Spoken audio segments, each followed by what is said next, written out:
Hello, everyone, and welcome back to another episode of Friday Food Fight. My name is Bart Christian, your host for this week, this very special birthday week, actually. And no, it's not my birthday. It's actually Friday Food Fight's birthday. It's kind of crazy, actually, thinking about the fact that we've been doing this show now for a year now, and we've had just so many amazing guests. The guests are just countless, and I can't wait to have some of them back on the show. But boy, what a doozy of a year we really have had.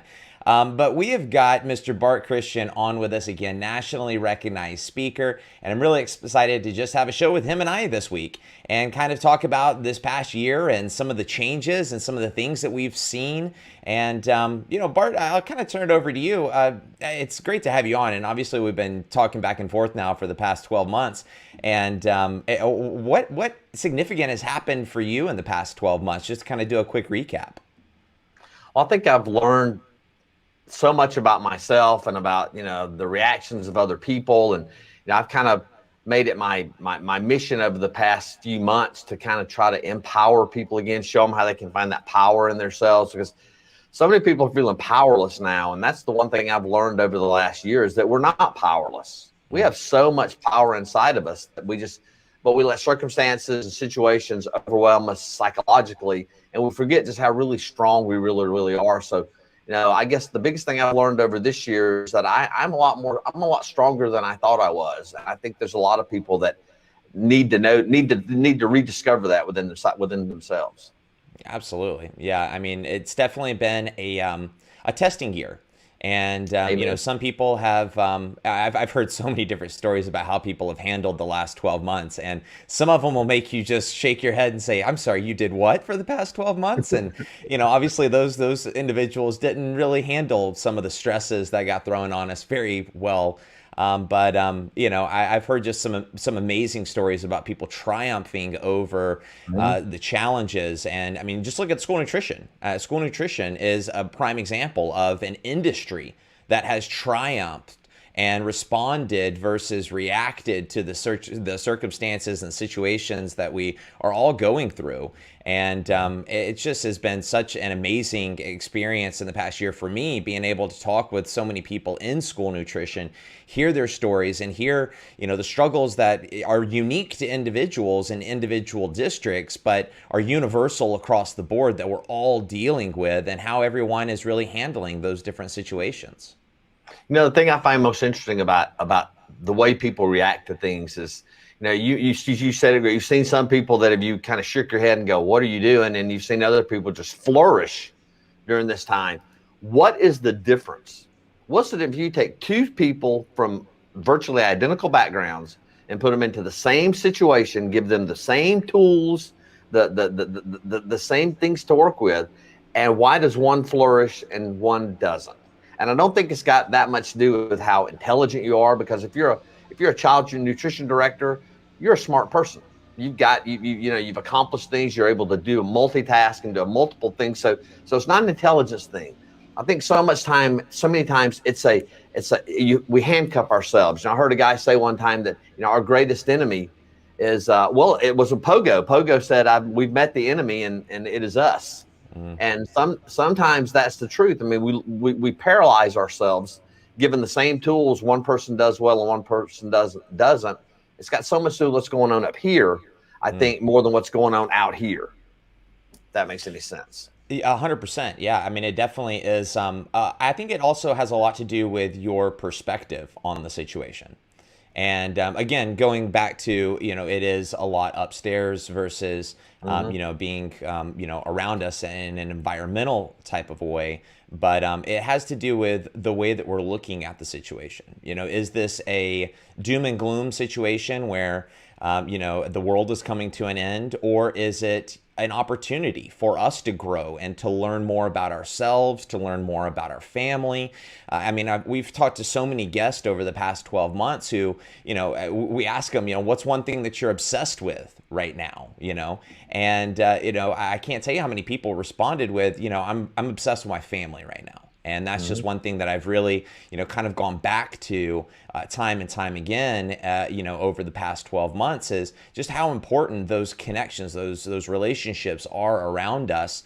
And, you can choose and it is a choice to Right. look at it as, the world's coming to an end. There are so many things that are outside of my control, and I'm going to let those all weigh me down and get me to a point where I can't get out of bed in the morning because I'm so depressed and have so much anxiety. Or I can refocus and say, you know what, this is an opportunity for me to reconnect and build stronger bonds and relationships with the people that are honestly the most important. And those are the people that you do have the ability to connect with in a physical, you high five them, you can talk with them in a Zoom meeting, but you actually have the opportunity to potentially make an impact on their life. People overseas and people in Washington, you're not going to make an impact on their life.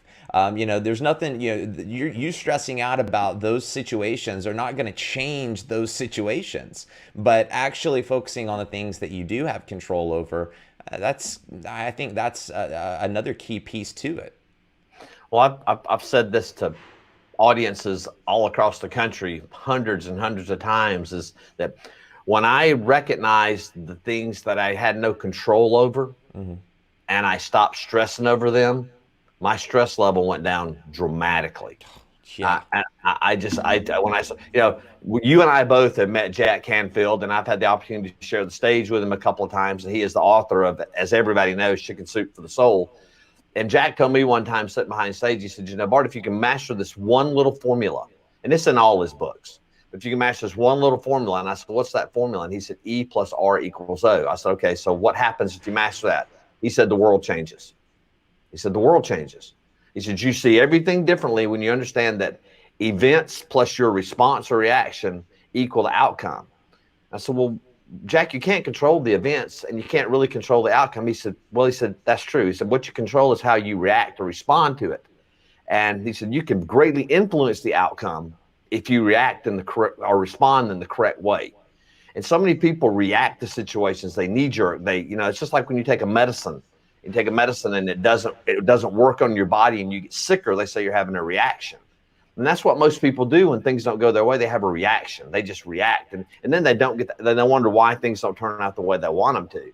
But if you'll just take a deep breath and look at the situation and go, okay, what is it that I want to happen? What do I want to happen? This is what's happened. What do I want to see come out of this? And think about your response in that way. It's kind of like, Wes, when you come home, if you're in a bad mood, if you've had a bad day, you played a bad round of golf, you ran over the neighbor's cat, whatever, something doesn't go right. And you walk in your door carrying that baggage and you notice immediately that Dana, your wife, has had an equally bad day. Now you have a choice, and your choice is this. Do I dump my garbage out right here and then not get the outcome that I want? Because I hope that when you go home, you always want to have a pleasant night with your family, a pleasant night with your spouse. That's the outcome you desire. But if you don't think about that when you walk in the door and she comes at you and you go at her and then all of a sudden you're all bam, bam, bam, because you both had bad days, neither one of you are going to get what you want. Mm-hmm. So I've learned to walk in the door when I've had a bad day, take a deep breath. If my wife said, I just listen. That's my response. I just listen, because the outcome I want is to be holding her hand, watching TV or rubbing her feet or whatever when it gets later in the night. And I think that's what so many people miss. They miss the power that they really have to influence the outcome in their favor by simply taking a deep breath and thinking about what they want to see happen, not what has happened. Yeah, absolutely. That's great advice. Challenging at times, but definitely Absolutely. something that to keep in mind and apply as much as possible. Now, I want to go back to something that you mentioned though, because you had mentioned that you've told this to audiences all over the country. For those of the folks that are watching this that might not know exactly what it is that you do, tell us a little bit about some of the speaking that you do across the country. What do you talk about? And also tell us how the last 12 months has kind of I guess maybe caused you to change some of those speaking engagements, or I guess pivot, for a lack of a better way to put it, and continue to do some of those for districts across the country. Well, I got 25-year background in food safety and sanitation and in child nutrition and in food service. And, I started out talking about a lot of different things, but what it's morphed into prior to the pandemic was I spoke a lot on inspirational, motivational type of things for child, designed specifically for education groups, primarily child nutrition, what they call certified workers. I've spoken to bus drivers and custodians, and I've also spoken to teachers and superintendents too. But my topics generally revolve around personal wellness, dealing with difficult situations, conflict resolution, leadership, those types of coaching, employee coaching, those types of things. Because I kind of have made it my mission in the last few years to make this group of people that sometimes, prior to the pandemic again, were kind of in the background. Nobody really, they were critical and vital to an organization. If the principal doesn't show up to a school, well, the school goes on working for a long time because, the staff runs the school really, but if the custodians and the child nutrition workers and the bus drivers and those people that keep the wheels turning decide not to show up one day for work, everything stops. It's going to be a hangry day. It'd be a hangry day. And so, I've kind of made it my mission to uplift those people and let them know that they're important. We just started something on Monday, Child Nutrition Soup, our lunch superhero day is in May the 7th. I can never get that right. And we began on Monday handing out child nutrition superhero certificates, certifying every site that we work with across the Southwest as certified child nutrition superhero headquarter sites. And so we've been taking pictures and and there's a lot of excitement every time we walk in and hand out a certificate. And it's been a lot of fun because I think that, again, these people have been on the front lines for a year, and everybody knows who child nutrition is now. They might not have known, 15 months ago, 16 months ago, but they absolutely know now, and they know how critical and vital and important they are. And that's kind of been the message I've been trying to get out. As far as pivoting, everything's on Zooms. We're doing Zooms. I've done Zoom meetings for several associations over the past few weeks. As far as live in-person stuff, it's been none of that. I did a couple of things in July and August of last year, but I am getting requests now for the fall of this year, which is encouraging. I mean, I think that's, as you and I both know, this is an industry this is a touchy-feely industry. People love what they do. They don't do it for the money. They do it because they love the job and they love the kids and they love each other. And, I'm looking forward to getting back out and sharing that message in the fall, because I think we're gonna see things begin to open up again. Yeah, absolutely. I agree with you 100%. I can't wait to get back to some of those in-person meetings, state conferences, national conferences. Oh boy, they're gonna be fun. They are gonna be fun. Well, I gotta ask you. So, Mr. Motivation, if you could put a sign, a motivational sign, inspirational sign, funny sign, in every single school nutrition cafeteria across the country, from Mr. Motivation here, what would you put? I go to 3 words, and that's believe you're powerful. I think that's, one of the things I think that we're lacking right now is, this whole situation has it's kind of stolen people's resilience, their momentum, their well-being, their connection with each other, and their power. And so, I think that, something as simple as you're important, you're powerful, believe it. And because that's the key. That's what we go back to what we talked about earlier, is people don't believe they've got the power. They don't believe sometimes they don't feel like what they do is important because it's such a behind the scenes kind of thing.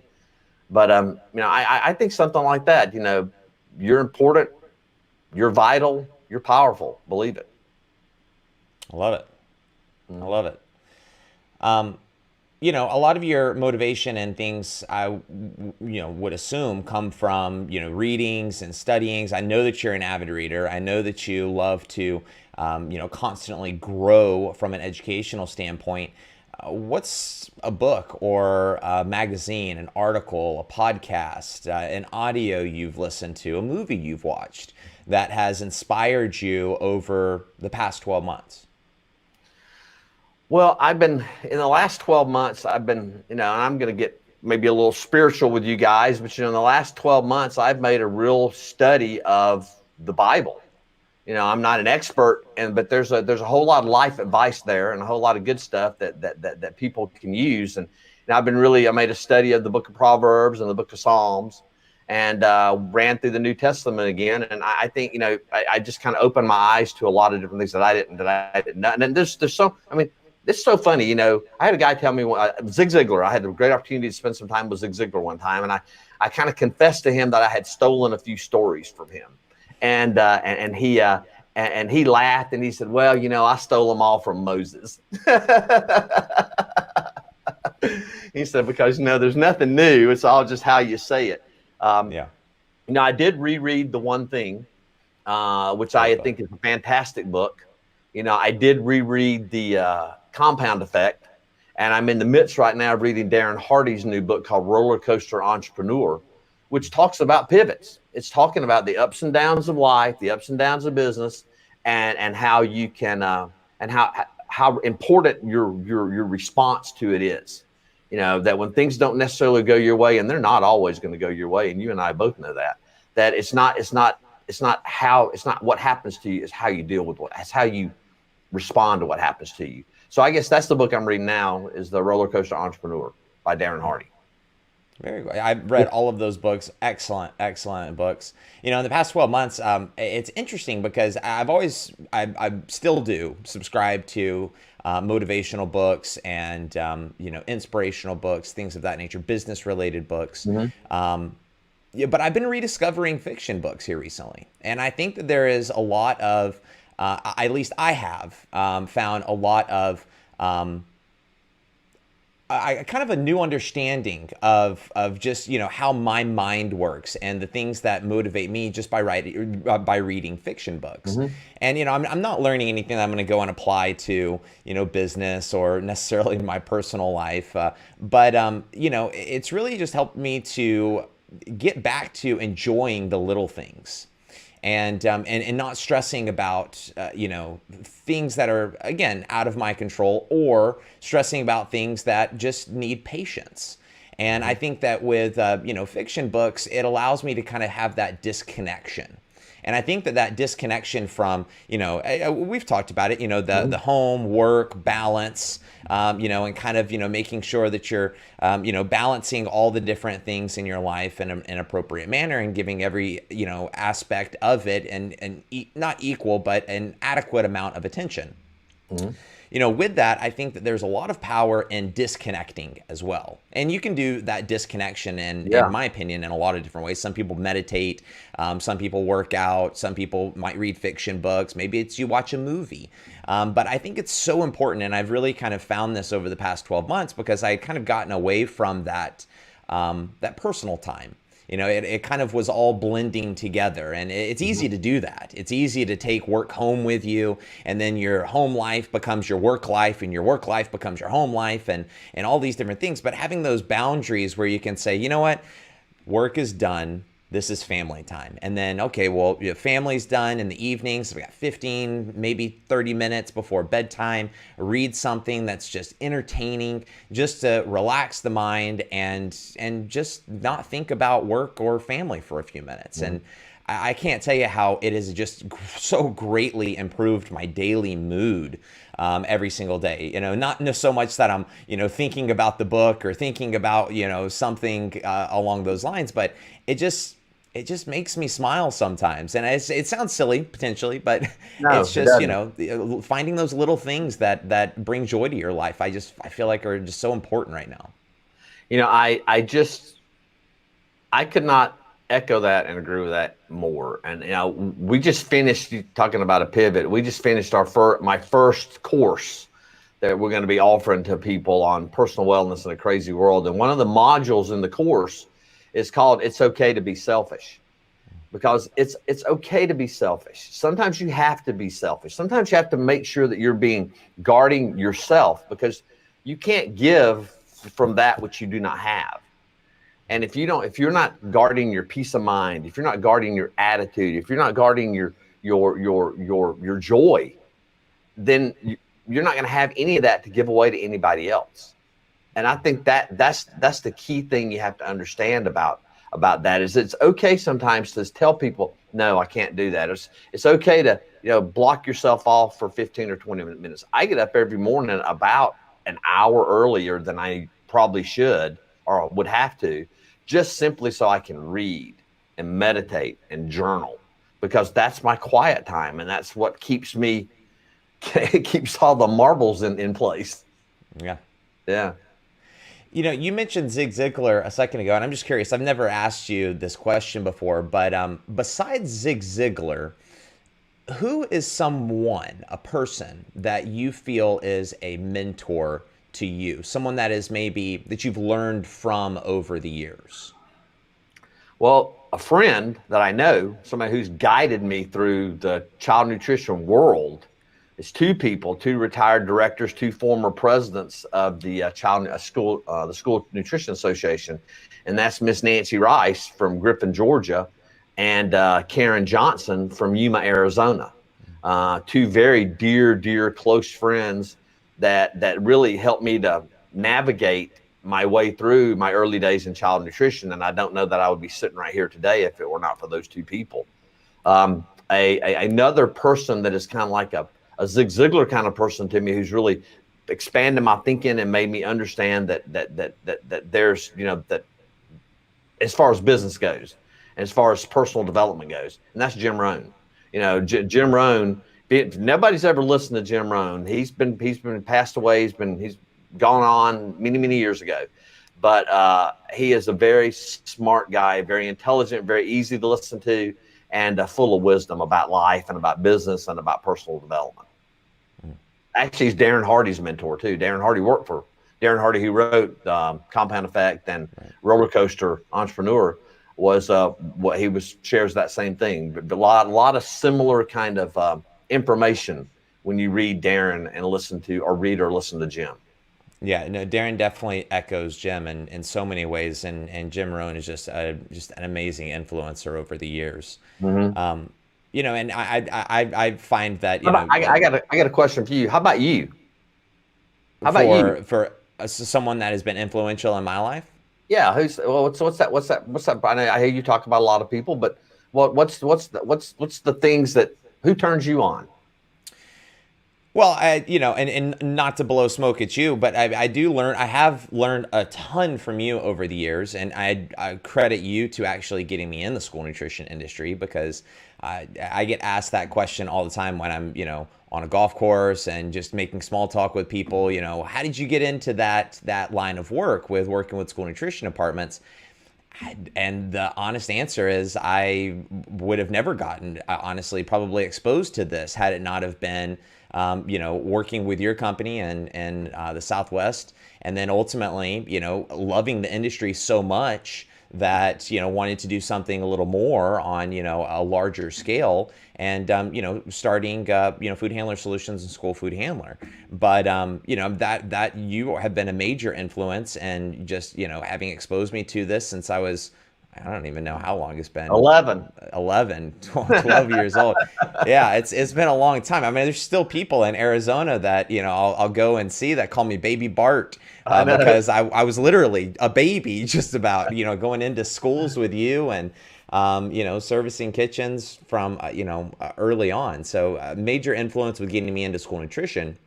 From a life standpoint, I would say that Darren Hardy's had a major influence on my life, and I would consider him to be a mentor as well, even though I've only met him once. So he doesn't probably even know who I am, but I still consider him to be one of my mentors, because I've learned just a ton from him. Also, Tim Ferriss, I cannot tell you how much I have learned from him. He has been a major inspiration and motivator in my life, from a number of different areas. And he's got a podcast that I listen to regularly. He's got several books that I've read all of, one of which is 4-Hour Work Week. You got the 4-Hour Body, you got Tools for Titans. There's just tons of them. But I have learned so many different strategies and techniques that have really helped me with time management and just life skills, especially with business. And, one person that I continue to learn from now, who is a current coach of mine, is a man named Armin Morin, who has been well, I credit him to being able to walk me through building what is now School Food Handler platform and Food Handler Solutions training platform. Because without him, I probably wouldn't have been able to figure out the complexity of taking what was in here and putting it into a functional format that other people can utilize and find value in was a challenging task. But he helped to kind of coach me through all of that. So very grateful to him as well. But I would say that, you, Armin, Jim, or Darren Hardy, and Tim Ferriss, not to put you in the same category as Darren Hardy and Tim I Ferriss, think that's a good group to be in. I appreciate that. So, hey, I think one of the things a lot of people don't know about you is that, about your family. I know that you've been married to a beautiful woman. You got 2 beautiful kids. Tell us a little bit about what that experience is now like, having, being a dad and and having kids running around. I mean, I think that there's so much our eyes get opened up to when we start to have children and start to be around children. So quickly share with us what that's meant to you. Yeah, I mean, the change, the mental shift that happens when one becomes a parent is dramatic. And you go from being an individual in the world, very little responsibility in the grand scheme of things, to being responsible for other people. And, you get married, then it's you and your wife, and then you have kids, and there is a lot of growing up that has happened in the past 5 years for me, a ton of growing up. So that's been exciting. It's been challenging at times. There was a lot of change in my life all at once. So, I've learned a lot about what you mentioned resilience earlier. I've learned a lot about that word in the past 5 years. Because outside of us going through a pandemic at the moment, I got married, and immediately after, or a year after that, we found out that we were pregnant with our first son. Shortly after that, we moved states. And then, about a year and a half after we moved states, we found out we were pregnant again. And, here we are going through a pandemic. So it's been a lot of back to back, very intense, stressful moments at times. And it's amazing how you deal with certain things. And not that any of that stuff was negative. The birth of your child is a beautiful thing. Getting married is a beautiful thing. But it still brings its own set of challenges. And the one thing that I have really taken away from everything, all the changes, all the life shifts, everything in the past, 5 years has really boiled down to take one thing at a time. And that goes back to the book that you mentioned a second ago, which is, again, made a huge influence on my life, which is The One Thing. And I go back to some of the lessons that I've learned from that book time and time again, and it really has helped with when I feel overwhelmed. Because overwhelm hits everyone. I think it hits every single person at some point in their life. It might even happen on multiple times throughout the week for some people. But that moment of overwhelm is quick to go away as well, as long as we can take a deep breath and take one thing at a time, get through one task, and move on to the next task. When we sit there and we look at our laundry list of items that we have to do, we can easily get overwhelmed and not get anything accomplished. But when you fold that piece of paper in half, and then you fold it in half again, and then you fold it in half again, so that you're only looking at one item at a time, well, that's how you're going to get through that long list of things that might, for a lot of people, seem like an impossible thing to get over. Because that is one comment that people have made to me on multiple different occasions is, you just get stuff done. Like you just have a way of getting things done. And that's how I get things done. I just focus on one thing at a time. I don't let everything else bother me. And I think it probably annoys you at times because you'll call me up and you'll want to talk about something, and I'm just like, got it. Yep. Okay. Talk to you. Bye. And it's not that I'm trying to be rude, but I'm so focused on the one thing that I need to get done that I can't focus on anything else, because I know what it takes to get done with a really long set of items. And it really just takes focus on a singular piece of that big puzzle. And then ultimately you'll get done with that 1,000-piece puzzle that seemed impossible. Yeah, I've you've taught me so much about organization, to be perfectly honest with you, because I'm a creative, so I'm sometimes harem scarum with things, and you've taught me a lot about that. And one of the things that you taught me was to, we've been to a lot of meetings together, and a lot of things. And one of the things that hit you many years ago that I don't know if you even remember was when a friend of ours named Davey Tyberski was talking about cutting your list down and going to, looking at only 3 things. So that's what I've done every day. I wake up every morning, I have a whiteboard behind my desk, and I either have written 3 things or 2 things or things that I know that are on I'm not doing anything else until those are done. And that's helped me a lot, because I tended to jump around a lot. And, when we talk, I tend to do that, but it's just kind of my nature of talking is not my problem. Shutting up's my problem. So but yeah, I get where you're going with that. I cannot recommend 2 books to people enough, and that is The One Thing, and that is The 4-Hour Work Week. I completely forgot about that. That is a great book that I read when you recommended it to me, I guess about a year ago. And it does make, it's a deceptive title, because it's not really about a 4-hour work week. Possibly it is, but it's really about guarding your time and getting the most out of your time, and doing things like time blocking, and making sure that if you're gonna look at emails, look at them, between 9:30 and 10 and 3:30 and 4 or whatever. You need to be block it. You don't sit there and let your email dominate your day. You don't let your text dominate your day. You don't let your, what dominates your day is what you want to dominate your day, not what other people throw at you. And that's very difficult in this day and age, where people have their emails popping up, their phones dinging. It's very difficult to, let me rephrase that. It's not that difficult to do. You just have to do it. So many things I've said this many times, that the keys to so many things are simple to understand. They're easy to understand, rather. They're not necessarily so simple to implement, because they require you to do something. They require you to put the do not disturb on your phone, cut your notifications off, make sure that from 11 to 12, I am not going to do anything except X. That's it. And you'll find yourself to be tremendously productive if you'll do that. And you're a master at it. I struggle with it. Well, I have found that we give so much of our power to things. Yep. We've given up so much of what makes us uniquely amazing to things like social media, to your cell phone, to all of these instant gratifying things that are around us. And what we ultimately are doing is we're just stretching ourselves so thin that by the end of the day, we've spent 15, 20 minutes, and in some people's cases, 2.5 hours on social media. We've spent 4 hours on email, but ultimately we didn't get anything done. So at the end of the day, we feel so unaccomplished, and we feel powerless to all of these things around us that are just draining.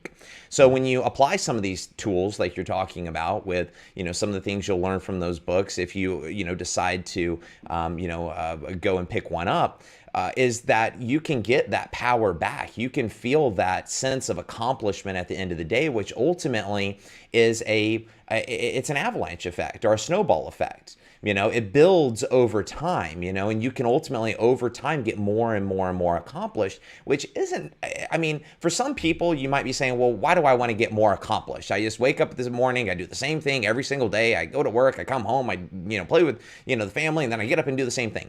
Well, the feeling of accomplishment isn't necessarily just about the wheel that you're in. It's about the power that you bring to that wheel, and ultimately the power that you're giving to other people. And you told me a long time ago that, our communities, our schools, our families are like pawns, and each one of us us as like a little raindrop that's hitting that pond and rippling out across other people. And you also brought up a point earlier where you can walk into the house and people instantly feel your energy. And I'm not a big energy person, but you know, still it's true. People that know you and care about you can tell when you're in a bad mood. Right. But if you're giving all this power away and you're constantly putting yourself willingly into that bad mood, you have nothing else left to give. Your emotional dollars, as my therapist has put it so many times eloquently, are spent at the end of the day. You have no more emotional dollars to give to your family. You have no more emotional dollars to give to your friends because you have spent everything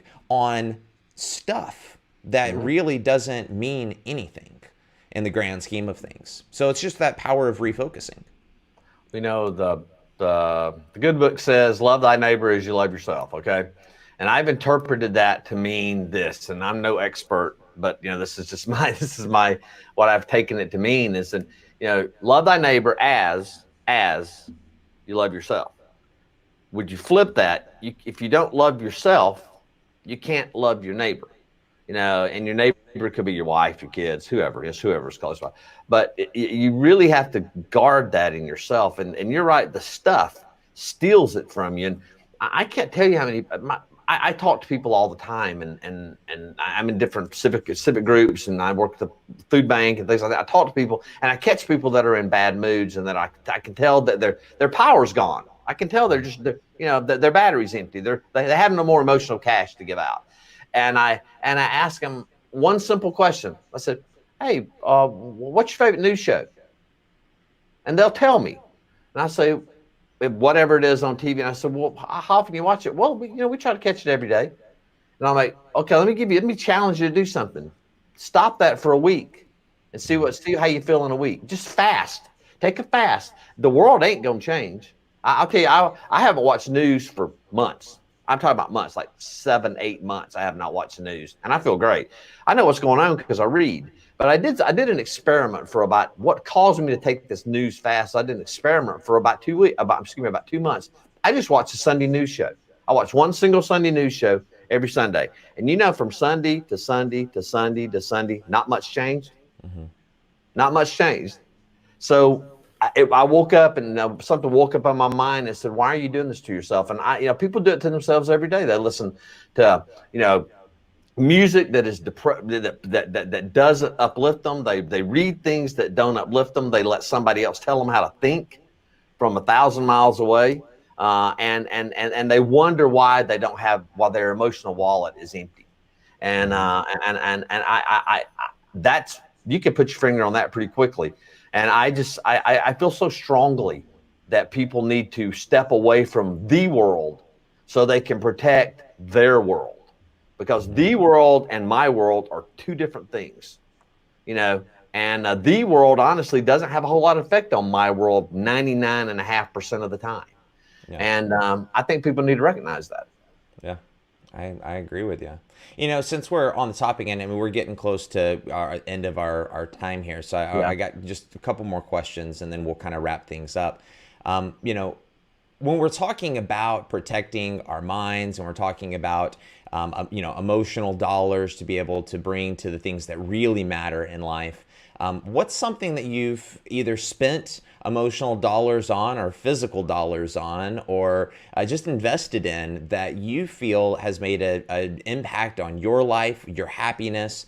The experiment you mentioned a second ago with turning the news off is a great example of an investment you made in an experiment to see how it would affect your emotions and your your overall positive chemistry. But what's something else that you've invested in recently?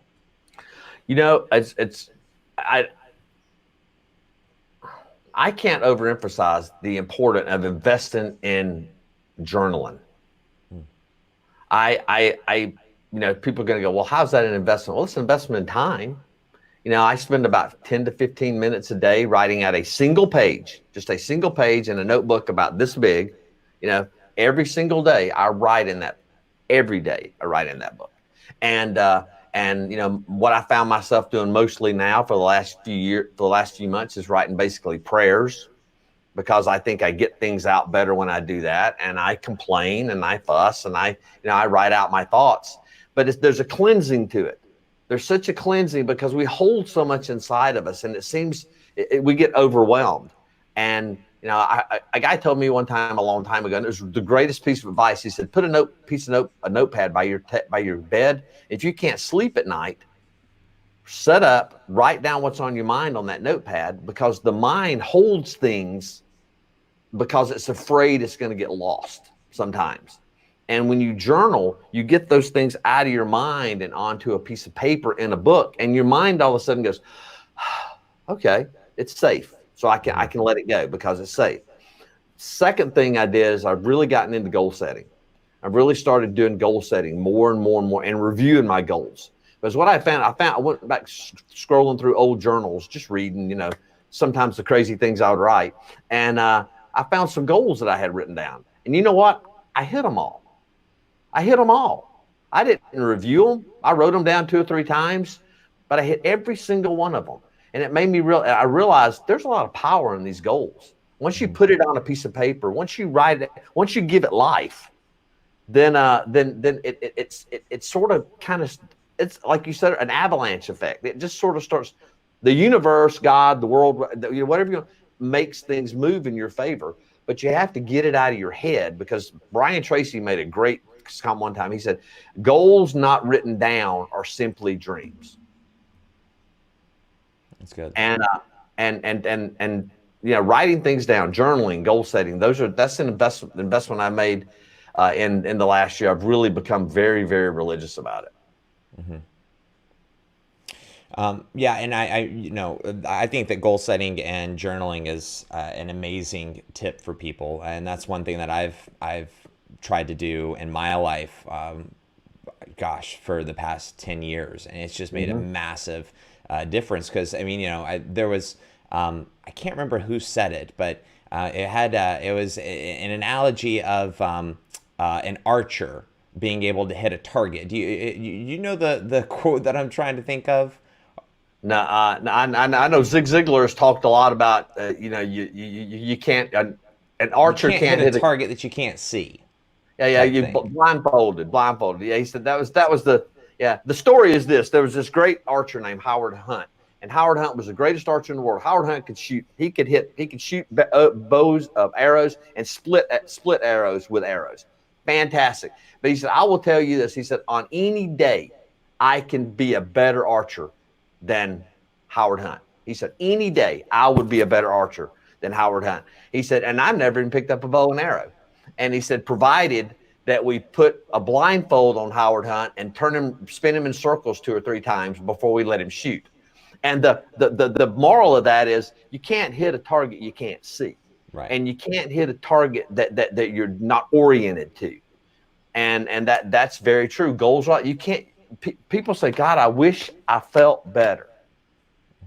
Okay. Well, my obvious fault, that is, well, what's your plan? What are you doing? And they'll say, well, I'm going to eat better. They don't have a goal. They have I want to make more money. I want to get a better job. But people just complain about it rather than saying, okay, I'm going to begin interviewing Monday at at these companies. I'm going to begin put applications out to these. I'm going to begin to eat right. I'm going to start walking around the block. I'm going to do one round around the block a day. They have specific goals that are not only specific but measurable, and also are time sensitive. I'm going to do it today. I'm going to do it tomorrow. I'm going to do it by December 31st.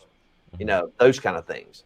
And people don't realize the power of putting specifics to goals and being very specific with your goals. Yeah, it's the small stepping stones towards the big, hairy, audacious goal at the end. Yeah. It's the little things that swing the big doors. In the last moment here, is there anything that you'd like to close with? Any final statements? Any words of wisdom, positive affirmation that you'd like to pass along to everyone? Well, I think in this time we're in right now, there's a lot of people that are feeling overwhelmed. There's a lot of people that are feeling unfocused. Things are starting to kind of loosen up, but people are still stumbling around a little bit. I would say this. I would say 2 things. Take time for yourself. Well, maybe more than two things. Take time for yourself. Take time for yourself. Okay. Don't just give. You have to be you can be a taker sometimes. It's okay to be a taker, but you have to do it in the right way, and you have to do it for yourself. Get out and walk around. Get outside. I see people that are, God love our government, but I heard a quote the other day that said, maybe it's okay for people to get outside now without their mask. I'm going to be honest with you. I've been outside a lot without mine because you have to get fresh air. So take a step, go outside. You don't have to be around a bunch of people. Go walk by yourself. It's, if you're worried about it, but get out and get some fresh air. And the other thing is if you're feeling down and you're feeling low, make a gratitude list. Make a gratitude list because there's power in gratitude, and you empower gratitude when you write it down and when you voice it, when you say it. So remind yourself every single day that of what you have to be grateful for. So invest in yourself, get outside, and make a gratitude list. Those are my three things that you can do right now if you find yourself right now stuck in a spot where you wish you weren't at. Yeah. Yep. The only thing I would add to that is if you're feeling overwhelmed, just don't look at the full list. Pick one thing, focus on it, and just get through the moment. Because it's so easy to look at to zoom out and look at it as a whole versus to focus on one singular thing, put your head down and get through it. Yeah. Thanks so much for being on the show again. It's great talking with you. It's a fun time to be able to celebrate our 1-year anniversary together and do this episode. I do appreciate you being here. Yeah, thank you. It's great to be here, man. God bless you guys, and God bless all the people out there in child nutrition and all the people that are watching this. We love you and we appreciate the work you do, and we're going to continue to try to offer things that are uplifting and motivational, and also present you some of the finest leaders across the country in child nutrition. Absolutely. Well, everyone, this has been another episode of Friday Food Fight. Again, my name is Bart Christian. Thank you for being here, and we look forward to seeing you again next week at 12 o'clock Pacific Standard Time. Have a great weekend.